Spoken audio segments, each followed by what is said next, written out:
And now the answers to the previous episode's trivia questions.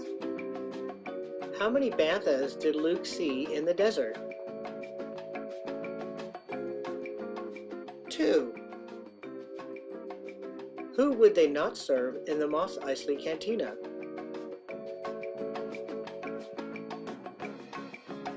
They're kind, otherwise known as droids. According to Han Solo, Princess Leia discovered something in the garbage masher. What? An incredible smell.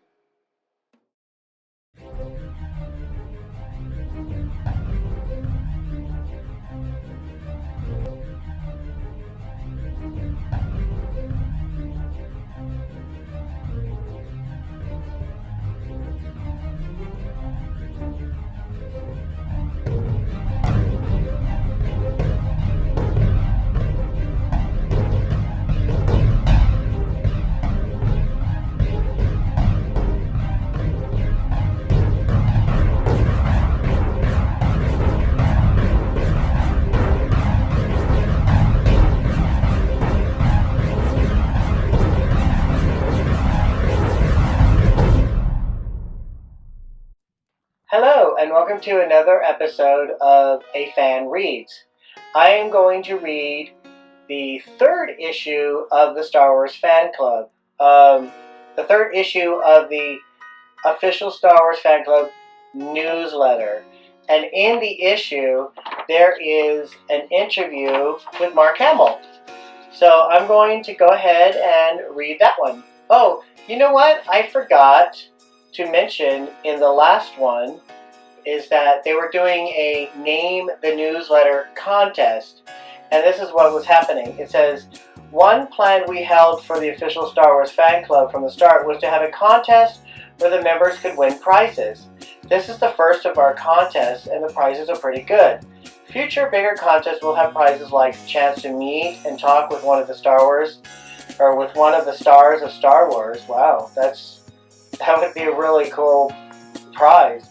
Or perhaps a visit on the set. Wow. But we don't think anyone will be disappointed with the prizes for this contest. You'll find out what they are later in this article. Okay? The purpose of this contest is to name the newsletter, calling it... The purpose of this contest is to name the newsletter, calling it the Official Star Wars Fan Club Newsletter or the Newsletter of the Official Star Wars Fan Club is awkward and overly long. We want a nice, short, distinctive name for this newsletter, one that people will remember, and we're having a contest to let the members of the Official Star Wars Fan Club suggest the name. Any member of the Official Star Wars Fan Club can enter. Just send in up to 3 suggestions for a title along with your name and address. Wow, that's pretty cool. I think I'm going to have to enter that. Let's see. It says, on Saturday, April 29th, we went out to a quiet restaurant near one of Southern California's more popular beaches. Over lunch, we interviewed Mark Hamill with topics ranging from his feelings towards the other members of the cast to his hopes for himself as an actor. SW denotes questions and comments by the interviewers. MH denotes answers and comments by Mark Hamill. So here starts the interview. Did you like the character of Luke? Mark Hamill, very much. Getting the part and making the film are memories I'll have forever. I admire Luke's sense of loyalty and adventure. I mean, I'm on a farm and I want to see what's over the horizon.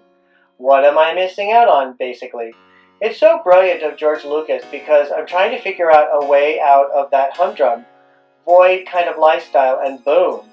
I buy 2 robots and one of them has a hologram in it. It's a classic story and I'm thrilled with it. Star Wars. Do you see yourself as Luke? Mark Hamill. When I see the movie, I don't feel like it's really me. I see Luke Skywalker and I'm embarrassed when he's naive. Like when Han Solo says, who's going to fly this thing, kid? You? And I say, you bet I could. I find myself going, oh, don't be such a nerd. But reacting like that is right in character, I guess. Do you think the other people like him? Sure. The kids are going in and seeing a fantastic film, and by fantastic, I mean unworldly.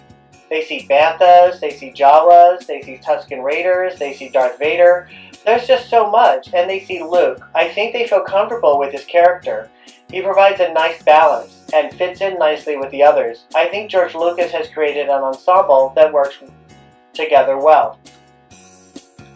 What do you think of your co-stars Harrison Ford and Carrie Fisher? We're like a family. Carrie is my little sister, and I am Harrison's little brother. Harrison is a serious actor and a brilliant one. I'm surprised that he didn't get an Oscar nomination for Best Supporting Actor. Yeah, I'm surprised too, because he was pretty cool in that, as Han Solo. He was just riveting, I think. During the filming, I had a crush on Carrie. Star Wars. Did you really?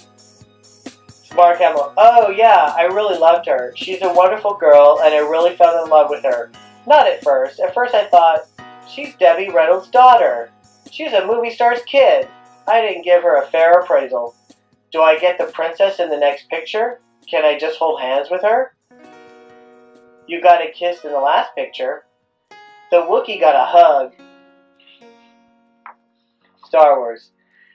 You got 2 kisses, one on the cheek for luck just before the swing, and one before you got into your X-Wing. And she hugged you when you got out of the X-Wing. You got 2 kisses and a hug in the last picture. Whew, I guess I should count my blessings. How did you get the part of Luke Skywalker? A friend of mine named Robert Englund told me about the auditions. Robert's a wonderful actor. He shot Burt Reynolds and killed him at the end of Hustle. He punched out Chris Christopherson in A Star is Born, and he shoved Charles Bronson down an elevator shaft in St. Ives. He sounds like a really antisocial character. Mark Hamill. He's a sweetheart, but his face gets in those kind of parts. If I had that face, Robert Englund would be sitting here right now. That's how chancy this business is. Anyway, I heard from Robert that there was a picture George Lucas was doing called Star Wars. At that time, it was called The Star Wars, instead of just Star Wars. Robert said he'd been out for it. Now, a lot of actors will tell you about parts only after they've definitely lost them. I was up for this part, it's still being cast, that sort of thing. Robert's not like that. He's like me, fatalistic. We all go up for a part and someone's going to get it. So I asked him what it was like, and he said, I don't know, I haven't seen the script. George Lucas and Brian De Palma are doing joint auditions. George is the little guy on the left who never talks. So I go, okay, I'll go out for it. I went in one interview, didn't see a script, didn't do anything. I just talked about myself. Hi, I'm Mark Hamill. I have 4 sisters and 2 brothers. I grew up in Virginia and New York and Japan. They said, thank you, and I went away. This was in November of '75.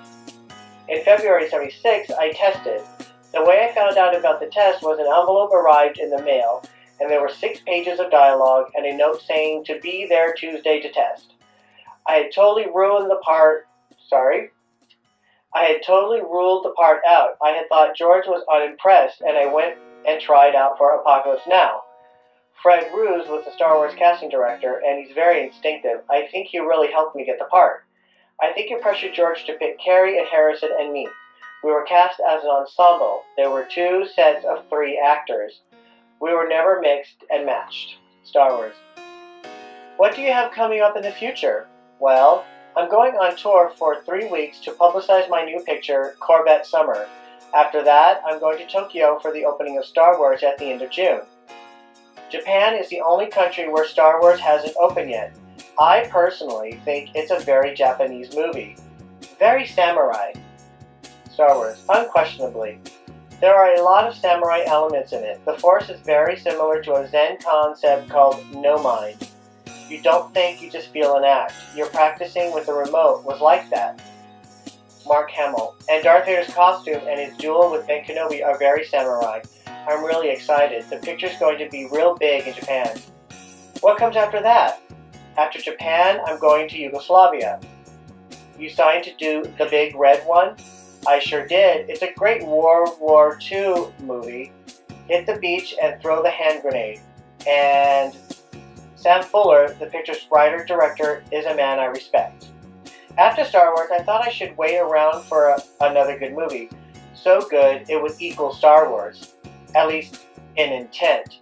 I've done a lot of television I'm embarrassed of, but that's because I was learning. I'm an actor, and I should act, so I'm going to act in this movie. Star Wars. I heard a report on the news recently about you and a little boy in the hospital. Mark Hamill. I heard about that much the same way you did. Let me tell you the whole story from my point of view. I got a phone call from my manager who said there's a young boy in the hospital, paralyzed with spinal meningitis. The first time he's moved in a long time is when he heard a television commercial for a Star Wars related toy coming from the television set mounted in his hospital room. 20th Century Fox called me. Do you want to call him? I said, of course. So my manager gave me the number and set up a time for me to call when the boy would be near the phone.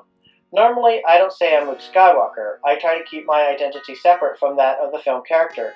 But in this case, I made an exception. I called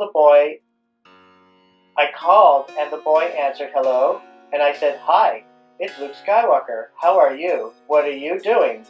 Are you in the hospital? I heard that you're sick. It wasn't, oh gosh, you're never going to walk again. It wasn't down. It was like, hey, what are you doing in the hospital? We need you. The Rebel Alliance needs you. We have to beat the Empire. Aw, that's really sweet. He said, Luke, where are you? And I said, I'm here in your galaxy for just a little bit. We just stopped off to regroup our forces. He got so thrilled and excited, he said, I knew it was you. I knew it was you. He just went crazy.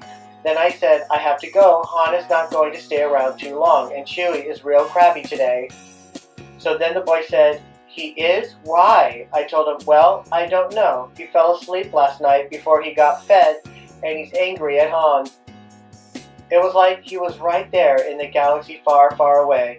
I never talked differently from that, and I never broke the mood. I said, if I'm back in your galaxy, I'd love to take you to see the movie.